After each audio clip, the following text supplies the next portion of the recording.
बच्चों कुछ क्वेश्चंस लेते हैं सरफेस केमिस्ट्री के।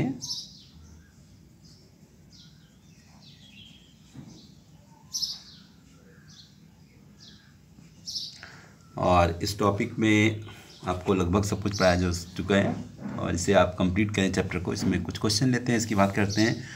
What type of forces are responsible for the occurrence of physisorption. Physisorption कौन से फोर्स इसमें रिस्पॉन्सिबल होते हैं? तो फ्यूजोसॉर्प्शन केमोसॉर्प्शन आपको हमने पढ़ाया था, जिसमें फ्यूजोसॉर्प्शन पे क्या होता है कि वो एब्जॉर्बेंट के ऊपर अटैच हो जाते हैं, ओनली जस्ट अट्रैक्शन। जबकि केमोसॉर्प्शन में क्या होता है, केमिकल बॉन्डिंग होती है, उनके बीच में अट्रैक्शन होता है, तो वो बॉन्ड स्ट्रांग होते हैं। तो यहाँ पर फ्यूजोसॉर्प्शन बात कर रहा है, तो फ्यूजोसॉर्प्शन में फोर्स ऑफ अट्रैक्शन क्या होता है, वीक होते हैं। तो अगर हम वीक फोर्स ऑफ अट्रैक्शन की बात करें तो कौन सा फोर्स लगता है, आपको याद होगा, इसमें लगता है VANDER,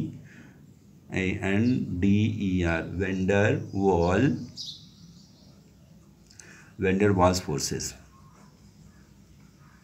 तो वेंडर वाल फोर्सेस होते हैं जो कि ये इस पे काम करते हैं। तो आपको ऐसे छोटे छोटे क्वेश्चंस करने हैं जो 1 मार्क्स के हैं। कल संडे का डे भी है जिस पे आपसे कंप्लीट कर सकते हैं।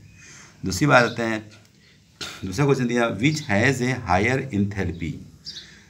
हायर इंथैल्पी मतलब जिसमें ज़्यादा एनर्जी रिलीज होती है, ऑफ एब्जॉर्प्शन। फ्यूजोसॉर्प्शन है कि किस में हायर इंथैल्पी होती है। तो इसमें क्या होता है, जो एब्जॉर्बेट पार्टिकल्स होते हैं, they are deposited on the absorbent. अब फ्यूजोसॉर्प्शन में क्या होता है, जस्ट अट्रैक्शन। केमोसॉर्प्शन में क्या होता है, केमिकल बॉन्डिंग, स्ट्रॉन्ग बॉन्डिंग। तो स्ट्रॉन्ग बॉन्डिंग से एनर्जी ज़्यादा निकलेगी, फ्यूजोसॉर्प्शन एनर्जी कम निकलेगी। यहाँ पर क्या कह रहा है, हायर माने ज़्यादा, और इंथैल्पी माने हीट से लिया गया, एनर्जी से लिया गया। तो एब्जॉर्प्शन में किस में ज़्यादा एनर्जी निकलेगी। तो आप समझ सकते हो, स्ट्रॉन्ग बॉन्ड किस में बना, केमोसॉर्प्शन में। इसमें वीक बॉन्ड बना तो एनर्जी किस में निकलेगी, केमियोसॉर्प्शन। तो यहाँ पर आप लिख सकते हो केमिसॉर्प्शन, ठीक है। तो इस तरह से आप इनके क्वेश्चंस को कर सकते हैं। तीसरी बात आती है, इसके और भी क्वेश्चंस को ले लेते हैं। Question number 3, out of BaCl2 KCl 2 हो गए, BaCl Ba2 plus Cl minus, ये 2Cl माइनस हो गया, KCl प्लस माइनस हो गया।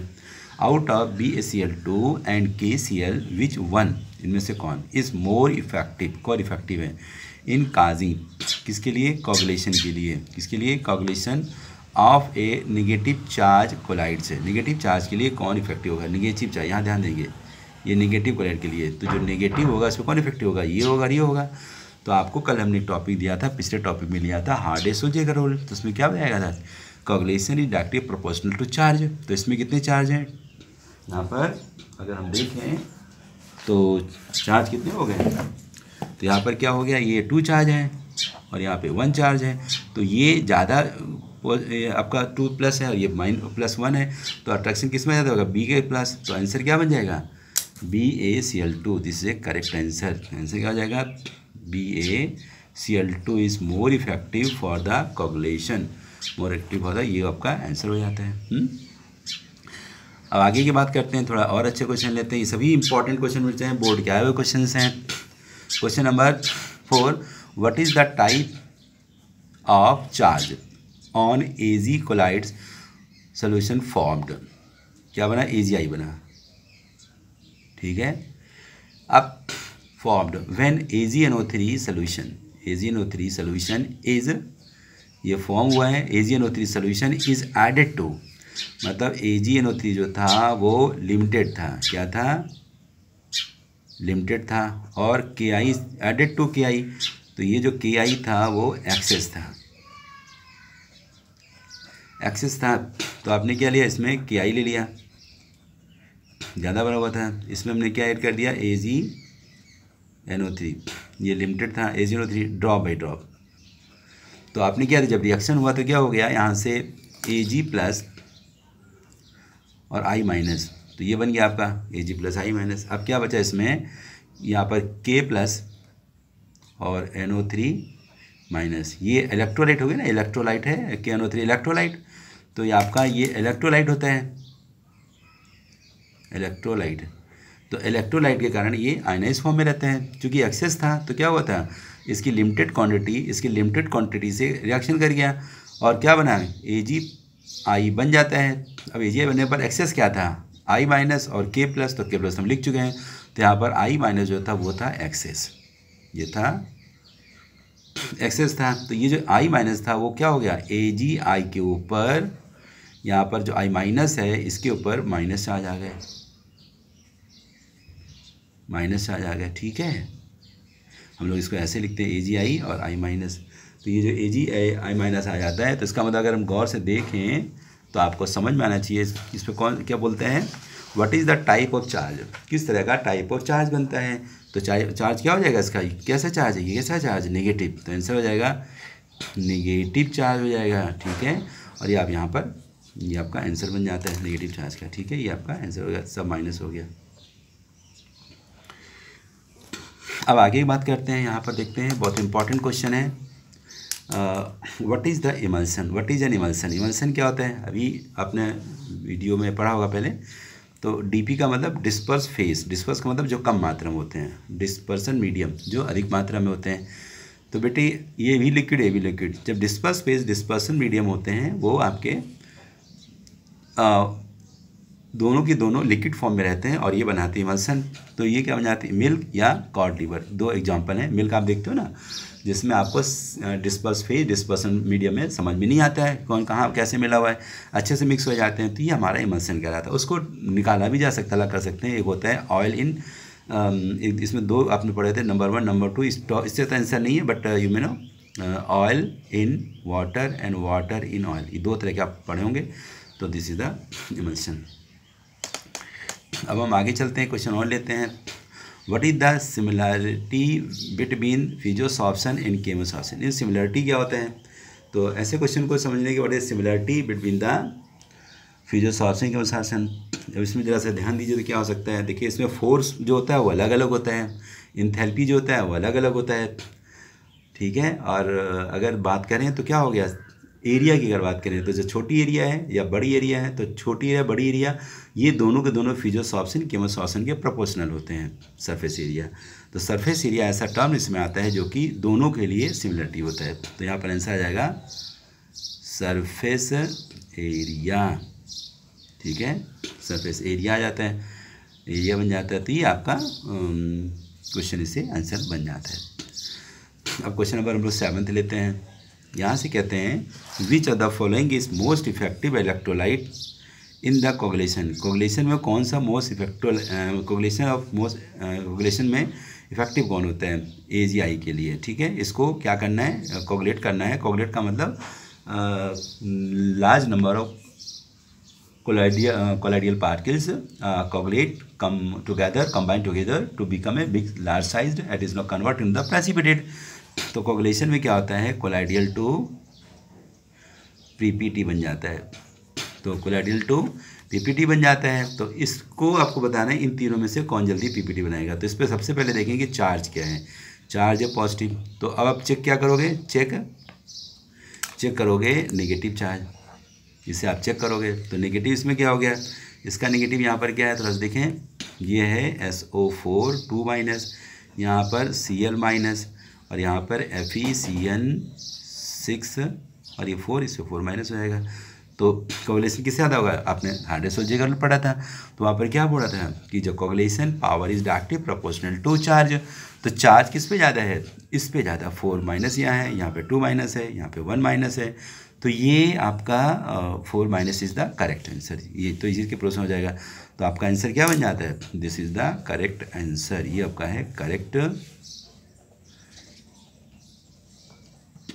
आंसर। ठीक है, तो इसी तरह के क्वेश्चन आप धीरे धीरे कर सकते हैं। आपने वहाँ भी पढ़ा होगा कोगुलेशन वाले में एक क्वेश्चन था, delta is formed at the meeting point of sea water and river water. आपने पढ़ा था ना, डेल्टा फॉर्मेशन कैसे होता है, कोगुलेशन के द्वारा होता है। अभी थोड़ा सा ध्यान दें, river water is a colloidal solution of clay. Actual में रिवर में जो क्ले होता है, मिट्टी होता है, वो कोलाइडियल सोल्यूशन होता है। And sea water contain a number of electrolyte. Sea में कई साल्ट्स होते हैं, जैसे आपने सुना NaCl, नमक निकालते हैं उससे, इलेक्ट्रोलाइट होते हैं।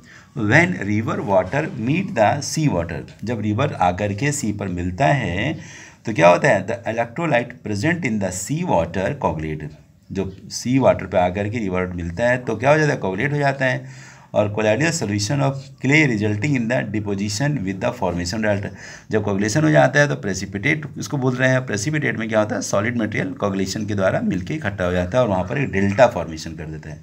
तो डेल्टा फॉर्मेशन में कोगुलेशन की बड़ी इंपॉर्टेंट है, यहीं पर क्वेश्चन डिस्कस था, इसको कर लेते हैं, ठीक है। तो इस तरह के क्वेश्चंस में आपको ध्यान देना चाहिए। जैसे कि एक वर्ड आता है ऑक्लूजन। ऑक्लूजन क्या होता है, the absorption of gas on the surface of matter, इसको हम लोग ऑक्लूजन कहते हैं। एक वर्ड बड़ा इंपॉर्टेंट, इसे ध्यान रखेंगे, ठीक है। अगला क्वेश्चन आपके सामने है, आप इसे समझिए और जानने की कोशिश करिए। हमने पूछा है क्राफ्ट टेम्परेचर क्या होता है, तो what is a Krafft temperature.